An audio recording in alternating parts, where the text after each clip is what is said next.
Hey folks, this is Cindy. Thanks so much for stopping by. I am here today to share a few last minute Christmas cards. I am normally not a stamper. I generally like to color just about everything that I do, but I really enjoyed making these. They were really quick and simple. You could definitely throw a bunch of them together at the last minute because all of it is just stamping with different colors of inks. So I'm going to be using the Waffle Flower Handmade Christmas stamp set. This stamp set is just darling. It has loads of images that you could use to put together some really quick and easy cards. I'm going to concentrate on the little tree and some of the smaller images, and I also really adore those sentiments that are in the stamp set, and I'm going to be using a couple of those as well. You could use all sorts of different types of stamp sets for these kinds of cards, and then you could also do some no-line coloring if you wanted to take a few minutes and do that. But the great thing about these cards is that it's just simply ink. You can repeat one thing after another and they all turn out fabulous. So I have a piece of Nina Solar White cardstock cut down to 4 1/4 by 5 1/2, and I have the solid tree image loaded up on my block. Now I am prepping it with some Versamark ink. These are brand new stamp sets. They haven't been seasoned. So I'm putting a layer of that on there, stamped it off, and now I can ink this up. I am using the Waffle Flower Happy Go Lucky ink. This is a purple ink. It's kind of a lightish purple, and I'm going to make sure that I have enough ink on my stamp. You could double stamp these, but I'm not going to. I want to make sure that I have a good solid impression the first time. And I'm going to start over here on the side. Now, because I want to do a rainbow and I want to go across the front of my panel, I'm going to actually work from the edges towards the center, and I'm just eyeballing it. I don't have any lines drawn on here, nothing. Now I'm going to move on to the Waffle Flower Daydream ink. This is a really wonderful blue. I really enjoyed this blue color, and I'm going to stamp this on the other side of my card panel. Now I am going to apologize. You'll probably see my head a few times as I stamp this, but I wanted to get my head right over the top of that panel, and I didn't want to use Misty. You could use a stamping tool for these, but it's really, at the end of the day, it goes so much faster when you don't. And you'll notice occasionally that I do prep that stamp with Versamark ink again, and then I stamp it off. It helps the dye ink actually stick better to that solid surface of the stamp when you do that. So that's why you're seeing me do that several times. Now I am at Tickled Pink. I'm going from purple across the panel to blue for my rainbow. And I'm going to stamp this just a little bit lower because it's going to look like it's in front of the purple tree. And I actually make a little bit of a mistake here, but I will talk about that here pretty soon. So now I'm using New Fish in Pond. This is Waffle Flower's blue-green ink, and this is also a really nice color of blue-green. I like these Waffle Flower inks because they're just a tiny bit on the pastel side, but they're still bold enough that they really stand up well on their own. You could use all sorts of different types of inks to do these types of cards. Distress Oxide inks would be amazing. Distress inks would also work in themselves. Then you could go over it just a tiny bit with a little bit of water to blend that out. That would be wonderful. Now I'm using the Waffle Flower My Pleasure ink. This is the red. Now what I was talking about where I make a little bit of a mistake. So I'm stamping that red tree back behind the one that I stamped in Tickled Pink. Technically, that red is strong enough that it kind of overpowers the Tickled Pink just a little bit. I don't know that it matters a whole lot. It mattered enough to me that I am going back over that Tickled Pink tree again and restamping it because I want more of that pink to stand out. So so it looks like it's in front of that red tree. You could probably leave that. I'm probably just a maniac, but that's what I did. Now I'm priming my stamp again with the Versamark ink, and now I'm going to be using the Waffle Flower Chirp Chirp ink. By the way, the names on these ink pads are just fantastic. I really enjoy them. This is their green ink, and I'm starting to close in on the center of my panel. But I'm still, while I'm doing this, I'm kind of keeping an eye on my spacing. And I also know that I'm not going to trim down the front of this card panel. If you were going to do that either with a die or your paper trimmer, you would definitely want to bring these in closer together so you're not cutting anything off when you finish up your card. But I already know that I'm not going to do that, so I'm keeping them spaced far enough away from each other that you can tell that they're different shapes, but close enough that I'm going to be able to fit all of them onto my panel.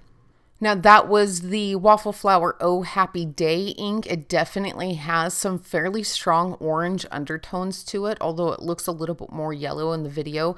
And also these dry back quite a bit, and it will look a little bit more orange when it dries back. Okay, so this is You Said What. This is Waffle Flower's yellow ink, and this yellow is so vibrant and so pretty, and it dries back to this gorgeous sunny yellow. This is probably my favorite color out of all of their inks. I enjoy this color so much. Okay, all of the stamping is done on that panel for now, and I'm going to show you another variation of this. This is even quicker, and these go together even faster. Now, I'm still sticking with the rainbow theme, and primarily because I already had all these ink pads out, so I thought, why not? This one I'm going to do a little bit different. So because I'm only going to be stamping 3 of these images onto the front of the panel, I'm starting with the one on the left. You could certainly start with one on the right, whichever works best for you, but I'm going to start with the one on the left, and I'm stamping that with the Chirp Chirp ink. And then now I'm going to take the Daydreaming ink. This is the blue ink. And by the way, if I said daydream earlier, I really meant daydreaming. Anyway, so I'm going to stamp this one on the right. And I'm making sure that I leave myself enough space in between those to stamp another one with New Fish in Pond. I am going to lower it a little bit when I stamp it because I want not only the perspective to make it look like it's sitting lower, so it's sitting up front, but I also wanted to stamp this one last because these are dye inks. They are going to blend together. Whichever one you stamp last is going to be the more prominent color. Now, with these particular ones, it's kind of hard to tell, but when it's in person, you can see it a little bit more, so I try to focus on that. Now I'm going to do some really, really lazy masking. Normally, if I had time, I would cut all this out, but as a time saver, I'm just taking a piece of paper and I'm just laying it next to what I don't want to stamp. Now these little lines, they extend outside of that, and that would look really cool, I think, if it was just a single image on your card panel, but I don't want that on this. I'm starting with the one on the front because that makes it a whole lot easier. There's a lot less to mask off, I suppose, like I'm doing right here. So I'm starting with the one on the front. Now I'm just going to do the same thing for all of these on all of the card panels. Another thing that you could do if you had a little bit of extra time is you could heat emboss these. That would be really awesome. I think a silver embossing powder would be fabulous. Even on some of these colors, a gold embossing powder would be really cool, or even a sparkle embossing powder would be awesome.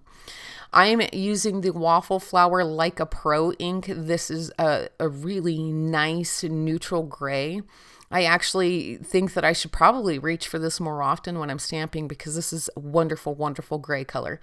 And then I'm just going to stamp the sentiments on these, and that's going to be it as far as the stamping goes. Now you have lots of options to finish these off. I guess it just depends on how much time you have and how much more time you want to invest in them. I'm keeping them really simple.